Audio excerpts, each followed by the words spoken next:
Budget को लेकर सतना जिले के चार्टर्ड अकाउंटेंट से एनडीटीवी ने बातचीत की है, जिसमें चार्टर्ड अकाउंटेंट का कहना है कि बजट में मिडिल क्लास को ध्यान में रखते हुए बड़ी राहत दी गई है। देश की वित्त मंत्री निर्मला सीतारमण ने अपना 8वां केंद्रीय बजट पेश कर दिया है। देश की तमाम लोग, आमजन से जुड़ी हुई जो बातें थी, जिस प्रकार की बातें प्रधानमंत्री मोदी लगातार कर रहे थे, उसको लेकर जो आमजन की अपेक्षाएं हैं, उसको लेकर आज हम आए हैं सतना में उन विशेषज्ञों के पास में, उन चार्टर्ड अकाउंटेंट्स के पास में, जिसके पास हर वो आमजन अपने से संबंधित, टैक्स से संबंधित, रिलीफ से संबंधित, अपने प्रोजेक्ट से संबंधित जाता है, उनसे सलाह लेता है।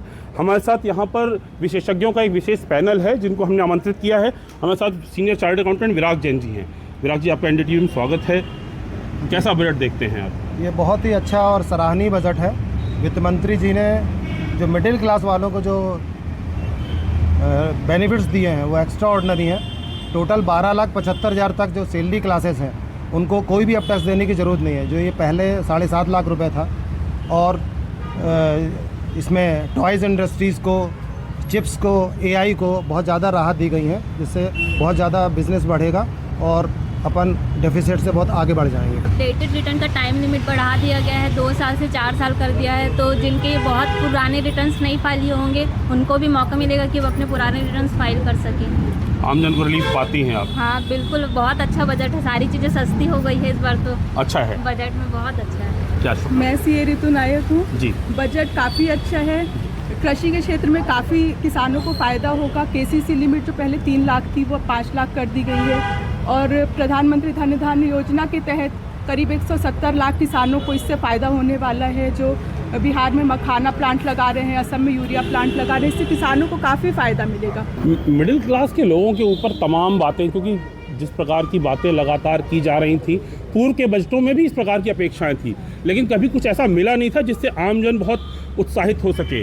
क्या नाम है सर? सीए प्रशांत नायक। प्रशांत जी, कैसा देखते हैं बजट को? बजट बहुत ही आशावादी है और बहुत ही मिडिल क्लास लोगों के लिए तो बहुत रिलीफ है, क्योंकि इसमें जो स्लैब रेट्स में जो चेंजेस हुए हैं, एक नया टैक्स रेट भी 25% इंट्रोड्यूस हुआ है, उसमें बहुत ज़्यादा फ़ायदा मिडिल क्लास के लोगों को मिलने वाला है, खासकर सैलरीड वालों को, जिन पे बहुत ज़्यादा टैक्स आता था।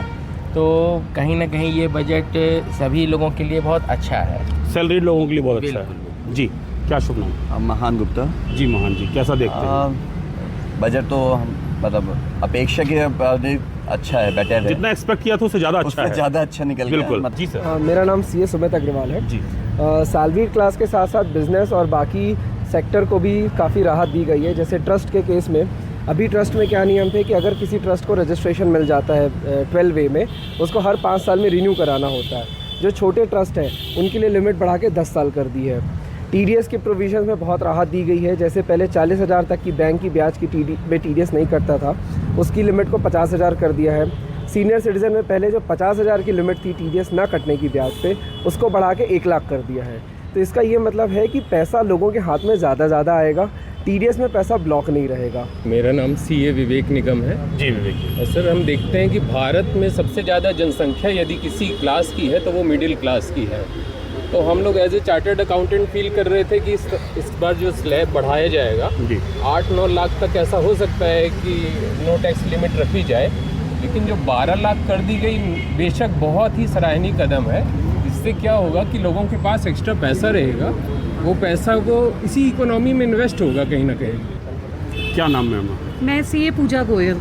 पूजा जी, कैसा देखती हैं इस बजट को? इस बजट से जैसे कि आम जनता सरकार से बहुत ज़्यादा एक्सपेक्ट कर रही थी कि 10 लाख तक तो लिमिट हो ही जाएगी, लेकिन इन्होंने 12 लाख कर दी। तो इस बजट को बहुत ही लोग अप्रिशिएट कर रहे हैं, बहुत ही वेलकम दे रहे हैं इस बजट को। जितना सोचा था उससे ज़्यादा दे दिया। राइट, उससे ज़्यादा गवर्नमेंट ने इस बजट को दिया। और जैसा कि कैंसर रोगियों के लिए गवर्नमेंट ने बहुत अच्छी जो 36 मेडिसिन में एग्जेम्पशन दिए, कस्टम ड्यूटी एग्जाम किए, वो भी बहुत अप्रिशिएट किया जाता है गवर्नमेंट को। क्या शुभ नाम सर? सीए रमेश गुप्ता जी। रमेश जी, कैसा देखते हैं इस बजट को? बजट अच्छा रहा है और व्यापारी वर्ग की तरफ से एक बहुत अच्छी के लिए वो एक अच्छी चीज़ हुई। हमने देखा जैसे सेल और परचेज के केस में कई बार एक ही ट्रांजैक्शन के ऊपर गवर्नमेंट का टीडीएस का सेक्शन भी लागू हो रहा है, टीसीएस का भी सेक्शन लागू हो रहा होता, वहाँ पे बहुत प्रॉब्लम आती थी। गवर्नमेंट ने अभी वहाँ पे टीडीएस की एप्लीकेबिलिटी को ही कर दिया और टीसीएस को रिमूव कर दिया है सेल ऑफ गुड्स के केस में। वो बहुत अच्छा हुआ है व्यापारियों के लिए, छोटे मध्यम वर्गीय व्यापारियों के लिए। तो उसको देखते हुए बहुत अच्छा काम हुआ है यहाँ पे। सर बजट तो बहुत अच्छा निकाला है आम जनमानस के हिसाब से। एक पॉइंट और है, इन्होंने रीजनल कनेक्टिविटी के हिसाब से 120 एयरपोर्ट्स अनाउंस किए हुए हैं जो बनने वाले हैं। क्या होता हाँ बिल्कुल, प्रधानमंत्री श्री योजना के तहत। जी। तो क्या होता था कि हमें अब कहीं जाना होता था तो हमारा वो टाइम जो वेस्ट होता था, वो टाइम सेविंग के हिसाब से हम लोग के लिए भी अच्छा, प्रोफेशनल्स के लिए भी अच्छा है, सबके लिए अच्छा हो गया। बजट तो अच्छा ही था क्योंकि इसमें स्लैब भी बढ़ा दिया गया है। तो मोदी जी का सपना है एक्चुअल में 5 ट्रिलियन पहुंचाने का और अपनी अर्थव्यवस्था बढ़ाने का। तो टैक्स बढ़ाने से क्या होगा, लोगों के पास सेविंग आएगी और पैसा मार्केट में आएगा, जिससे लोग इन्वेस्ट करेंगे प्रॉपर्टी में या परचेज करेंगे तो जीएसटी भी लगेगा, प्रॉपर्टी में प्रॉपर्टी टैक्स भी कलेक्ट होगा। तो ऑलरेडी गवर्नमेंट रेवेन्यू बढ़ना है, जिससे डेवलपमेंट भी अच्छा होगा। हमारे साथ वरिष्ठ चार्टर्ड अकाउंटेंट विराम जैन जी मौजूद हैं। विराम भाई, कैसा देखते हैं इस बजट को? बहुत शानदार बजट है ये जी। 8वां बजट है निर्मला सीतारमण जी का और मेरे ख्याल से one of the best budgets of the country बिल्कुल राइट नाउ अभी तक। मिडिल क्लास को तो उन्होंने किया ही है, सैलरीड एम्प्लॉयज़ के लिए बहुत अच्छा किया है जो 12,75,000 तक की छूट दी। कहीं ना कहीं ये बात देखने योग्य है कि जिस प्रकार की बातें जब से देश में मोदी सरकार बनी थी तब से लगातार लोग इस बात की आशा कर रहे थे कि कहीं ना कहीं कुछ ना कुछ ऐसा होगा जिससे आमजन लाभान्वित होगा। आमजन के लिए बजट्स तो बहुत सारे हैं। 8वां बजट वित्त मंत्री निर्मला सीतारमण ने पेश किया, लेकिन इस बार के वित्त में जिस प्रकार की जो समायोजन किया गया, छोटे से लेके बड़े तबके तक, एम्प्लॉयड से लेके बिजनेस सेगमेंट तक, वो अपने आप में कहीं ना कहीं अत्यंत साधुवाद के पात्र हैं। सतना के सीए एसोसिएशन के साथ में ज्ञान शुक्ला, एनडीटीवी के लिए।